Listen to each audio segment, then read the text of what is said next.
अस्सलाम वालेकुम। आज का हमारा जो टॉपिक है वो ये है कि employ Punjab employ social security contribution कैसे फाइल की जाए, उसकी मिनिमम अपर लिमिट और लोअर लिमिट कौन सी है, उसका क्या तरीकाकार है और ये क्यों जमा करवाते हैं। अच्छा, आप थोड़ा सा मैं आपको इंट्रोडक्शन दे दूँ।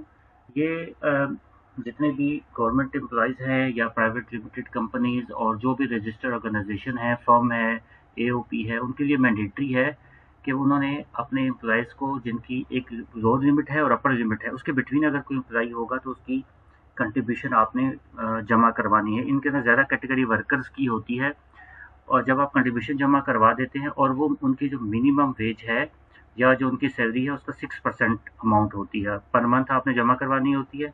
और जमा कराने के बाद ये लोग एलिजिबल हो जाते हैं तमाम गवर्नमेंट हॉस्पिटल्स में इलाज के लिए।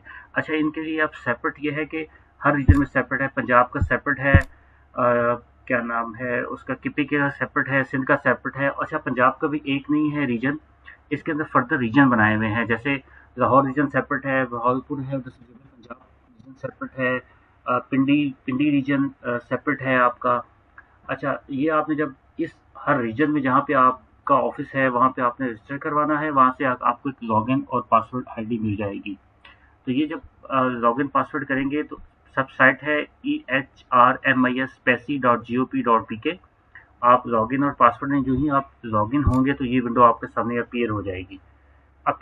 यहाँ पे कंट्रीब्यूशन फाइल करने के लिए आपने सबसे पहले आना है सबमिट वाले में। सबमिट में जो ही आएंगे तो यहाँ पे दो option, create contribution, import MS Excel.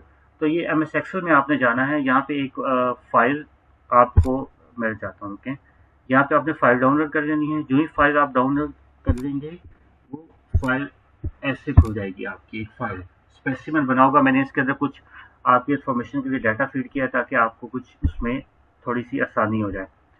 जो ही ये शीट खुलेगी सबसे पहले आपका सीरियल नंबर आएगा, एम्प्लॉय नेम में आपने जो भी आईडी कार्ड की इन्फॉर्मेशन आपने इसके अंदर फीड करनी है। जो पर्सन का आईडी कार्ड पे नेम होगा वो, उसका फादर नेम, उसका सीएनसी, उसकी डेजिग्नेशन क्या है वो, उसके बाद परमानेंट एम्प्लॉयमेंट टाइप क्या है, उसकी डेजिग्नेशन क्या है। अच्छा, मैं थोड़ा सा आपको क्लियर कर दूं। पीटी स्टैंड फॉर परमानेंट, कि आपने जो परमानेंट एम्प्लॉय हायर किया है। अच्छा, उसके बाद सीडी कॉन्ट्रैक्चुअल, 1 साल का कॉन्ट्रैक्ट है, 6 माह का, 2 साल का वो। DW daily wages, PR piece rated का मतलब होता है कि एक एम्प्लॉय आपने फिक्स पे के ऊपर हायर किया है, वैसे उसको हमने कहा है कि आपको हमने 40,000 देना है। कोई इंक्रीमेंट नहीं है, कोई इंक्रीज नहीं है, कोई गवर्नमेंट क्या नाम है ताल्लुक नहीं है, आपकी कोई इंक्रीज नहीं है। 40,000 आपको सैलरी ही मिलेगी। वो पीस रेटेड है, वो फिक्स कॉन्ट्रैक्टर। ओटी अदर है, अदर यूजली नहीं होता क्योंकि अदर का आपको एलेबरेट करना वो बहुत मुश्किल हो जाता है। यूजली कंपनी में परमानेंट, कॉन्ट्रैक्चुअल और डेली वेजेस ही ज़्यादा चलते हैं। अच्छा, नेक्स्ट आ गए स्किल लेवल। अच्छा, वो एम्प्लॉय हाई स्किल है, एचएस लिख देंगे। अच्छा, इसी तरह ना जो भी स्किल होगी वो पीटी, ये मैंने 2 जगह परमानेंट कर दिया है, ये क्या नाम है कॉन्ट्रैक्चुअल कर दिया है, उसको डेली वेजेस कर दिया है। इस तरह स्किल क्या है उनकी, HS highly skilled, SK skilled, SS semi skilled और यूएस अनस्किल्ड। वो भी आपने कैटेगरी खुद डिफाइन कर। अच्छा, दूसरी सैलरी में आ जाए।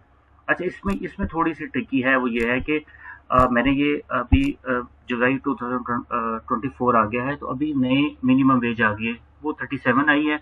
उसका भी नोटिफिकेशन वगैरह नहीं आया, तो वो पैसी पे मैं एक और वीडियो करूंगा। लेटेस्ट जो रेट है उसके मुताबिक पैसी आपने कैसे फाइल करनी है। ये मैंने पुरानी पैसी जो रेट चल रहे थे उस पर फाइल किया है।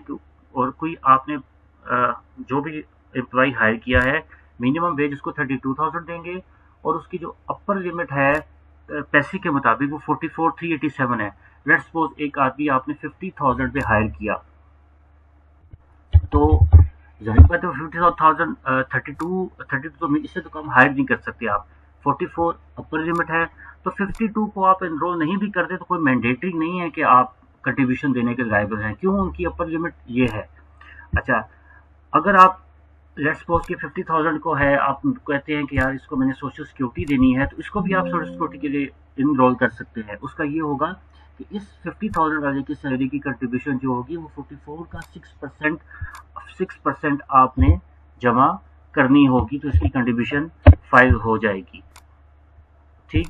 अच्छा, अब यहाँ पे मैंने जो फर्स्ट एम्प्लॉई है मैंने अज्यूम किया है कि 44,397 पे। लेट्स सपोज अगर मैं इसको 50,000 पे या 60,000 पे हायर किया होता, लेकिन फिर भी इसकी कंट्रीब्यूशन के वक्त मैं इसकी सैलरी 44 यहाँ पे 50,000 शो कर देता, ठीक है।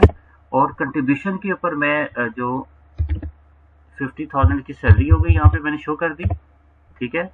और कंट्रीब्यूशन के ऊपर मैं इसकी 44,397 इसकी सैलरी मैंने यहाँ पे 44,397 यहाँ पे शो कर दी कि इसकी कंट्रीब्यूशन इस अमाउंट के ऊपर ही जानी है, ठीक। अच्छा, आगे आगे आ गया है डेज, जितने दिन उसने काम किया हुआ है। अच्छा, एक सेकंड एम्प्लॉई है, उसकी मैंने 3980 लिखी हुई है। क्यों कि मिनिमम 32 है, अपर 44 है, लेकिन ये 39 पे है, तो उसकी कंडीशन अब 39,800 पे जाएगी। ये एम्प्लॉई हमारे पास 32,000 पे है, तो ये कम से कम आप 32 से कम हायर नहीं कर सकते, इनकी कंडीशन 32,000 पे जा रही है। ये डेली वेजेस है। डेली वेजेस का पर डे का रेट होता है। अब जो क्या नाम है, नोटिफिकेशन है मिनिमम वेज का, जो लास्ट ईयर का है 2024 का, तो उसके अंदर जो पर डे मिनिमम वेज है वो 1230.77 है। और मैं अज्यूम करता हूँ कि डेली वेजेस को, क्योंकि संडे की सैलरी नहीं मिलती, तो इनकी छुट्टियां मिला के इन्होंने 22 दिन काम किया है, और इनकी जो कंट्रीब्यूशन जा रही है वो 27,077 है। इन दोनों का मल्टीप्लाई करेंगे तो ये आंसर आ जाएगा। अच्छा, नेक्स्ट आ जाता है इज एम्प्लॉय सेपरेटेड। मैंने कहा नो, नो, यस। यस का मतलब है कि ये एम्प्लॉय हमारे पास नोटिस पीरियड के ऊपर है, ये नेक्स्ट मंथ से हमारे पास नहीं होगा। ये मोबाइल मैंने जूम किए हुए हैं, ये मोबाइल नंबर लिखे हैं कि उनका कॉन्टैक्ट क्या है। ये आप एम्प्लॉय का अपना कॉन्टैक्ट यूजली दिया जाता है। कुछ कंपनीज होती हैं कि वो कॉन्टैक्ट नहीं देती, वो अपना ही कॉन्टैक्ट शो करती हैं कि कोई मसला हो तो हमारे अकाउंट्स डिपार्टमेंट या एडमिन से रब्ता करके करे। ये सब आखिर में आ गया इनका जेंडर, और ये मेरे ख्याल में आप एम्प्लॉय का ही दें तो वो ज़्यादा बेहतर होता है, क्योंकि इनका पूरा फॉर्म भी मैं दिखाता हूँ आपको। उस फॉर्म के अंदर इन्फॉर्मेशन सारी फिल की हुई होती है। आगे है एम्प्लॉय जेंडर। जेंडर क्या है? मेल। ये सारे मेल हैं तो मैंने मेल किया है। अगर किसी में कोई फीमेल है तो ये एस कर सकते हैं। इसके अंदर उन्होंने इस तरह ट्रांसजेंडर की भी ऑप्शन दी हुई है।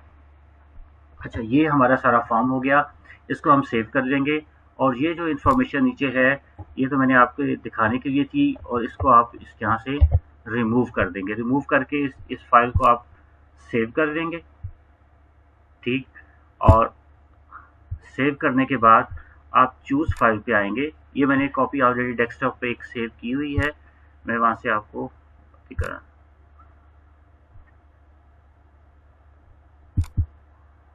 जो ही आप करेंगे यहाँ क्रिएट फाइल, क्रिएट कंट्रीब्यूशन पर करेंगे, तो ये आपकी यहाँ से डाटा यहाँ पे उसने ऑटोमेटिकली, देखें वही डाटा जो मैंने फीड किया फेच कर दिया। ये देखिए, name, designation, mail, CNIC, mobile contact, employ type, salary मैंने यहाँ पे कर दी है, ठीक। और सैलरी टू पे कंट्रीब्यूशन यहाँ कर दी है। अच्छा, जब वो ऑडिट करते हैं तो वो ऑटोमेटिकली, जब आपने कंट्रीब्यूशन फाइल की होती है तो वो अपर लिमिट चेक कर लेते हैं, और पिछली टाइम से भी कंपैरिजन कर लेते हैं। किसी की सैलरी कम है तो वो देख लेते हैं कि इसके डेज कम है। लेट्स सपोज कि ये 44 अपर लिमिट है, तो इनने अगर 22 दिन काम किया हुआ है, 22 दिन की अगर इनकी तनख्वाह 39,000 है, तो फिर आप यहाँ 39 लिखेंगे और डेज में आप 22 कर देंगे। 8 दिन आप कहेंगे कि इसकी एब्सेंट है या इन्होंने विदाउट पे दी हुई है। अच्छा, ये देखें, ये जो कंट्रीब्यूशन अब आ गई है ना सारी, ये टोटल कंट्रीब्यूशन बन गई 8596। और ये आप अगर कैलकुलेटर से करें तो ये एग्जैक्ट 6% अमाउंट ली हुई है इन चारों की, ठीक। अच्छा, इन चारों की 6% अमाउंट ली है। यहाँ पे उसने कहा टोटल एम्प्लॉय 4 थे हमारे, 4 न्यू ज्वाइनिंग हमने अभी इसके अंदर कोई नहीं शो किया, कोई ज्वाइन, सारे पुरानी हमने शो किए।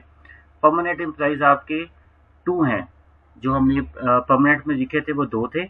एक डेली वेजेस हमने शो किया हुआ था और एक कॉन्ट्रेक्चुअल एम्प्लॉय हमने शो किया हुआ था। ये टोटल 8596 है। जो ही ये कंट्रीब्यूशन आपने कहा दोबारा वेरीफाई करनी है और कोशिश करनी है कि CNIC ठीक हो। CNIC ID कार्ड वाले हों, अगर नाम और CNIC में क्रैश है तो उसको कार्ड बनाते हुए मुश्किल हो सकती है, और वो फिर लंबा प्रोसीजर होता है उसको अमेंड करने का, एडिट करने का। अच्छा, जब कंट्रीब्यूशन करें तो इसको आपने कर देना है सबमिट। जो ही आप इसको सबमिट करेंगे तो आपकी कंट्रीब्यूशन यहाँ पे शो हो जाएगी, ठीक। कंट्रीब्यूशन ये लिखा है contribution pending by business entity, ये वहाँ पे इंस्पेक्टर उनके वेरीफाई करेंगे। जो ही वेरीफाई करेंगे तो यहाँ से आप पेमेंट रिसीट आ जाएगी, यहाँ पे वो अप्रूव करेंगे। यहाँ अनपेड की ऑप्शन आ जाएगी, यहाँ से आपने चालान डाउनलोड करना, ये प्रिंट की ऑप्शन आ रही है। जो ही आप चालान प्रिंट करेंगे, इसको किसी भी बैंक ऑफ पंजाब में ये जमा होता है और एमसीबी में भी जमा होता है। यहाँ पे एमसीबी देखिए, एमसीबी आ रहा है, नीचे बैंक ऑफ पंजाब में भी जमा करवा सकते हैं। चालान क्रिएट होगा, वो चालान के साथ आपसे चेक बनाना है। चेक उसके ऊपर टाइटल लिखा हुआ है पैसी कंट्रीब्यूशन, पैसी कंट्रीब्यूशन के नाम का चेक बनाने के बाद जब आप जमा करवाएंगे, उनको टाइटल उन्होंने लिखा होता है, सब कुछ अकाउंट नंबर भी लिखा होता है। जमा करवाएंगे तो यहाँ से कंट्रीब्यूशन जब पे हो जाएगी तो ऑटोमेटिकली यहाँ से ओके कर देगा कि आपकी कंट्रीब्यूशन यहाँ पे जमा हो गई है। लेट्स सपोज कि अगर आपकी कोई मसला आ रहा है तो आपने इसको चेक करवाना है, क्योंकि अगर इसका पर डे फाइन होता है। अच्छा, इसकी ड्यू डेट जो होती है वो 30th होती है हर मंथ की, और ये फर्स्ट प्रीवियस अगर जून है तो अभी जो कंट्रीब्यूशन मैं फाइल करूंगा वो मैं जून की करूंगा इन मंथ ऑफ जुलाई, और जून की जुलाई में होगी उसकी, जुलाई 31 दिनों का होता है, तो 31 इसकी लास्ट डेट होगी। 31 के बाद अगर आप जमा करवाते हैं, चालान रह जाता है, तो उसका पर डे आपके पास फाइन आना स्टार्ट हो जाएगा, फाइन। ठीक, तो ये था हमारा आज का टॉपिक। अगर कोई भी आपका क्वेश्चन है तो आप पूछ सकते हैं। Okay, thank you, Allah Hafiz.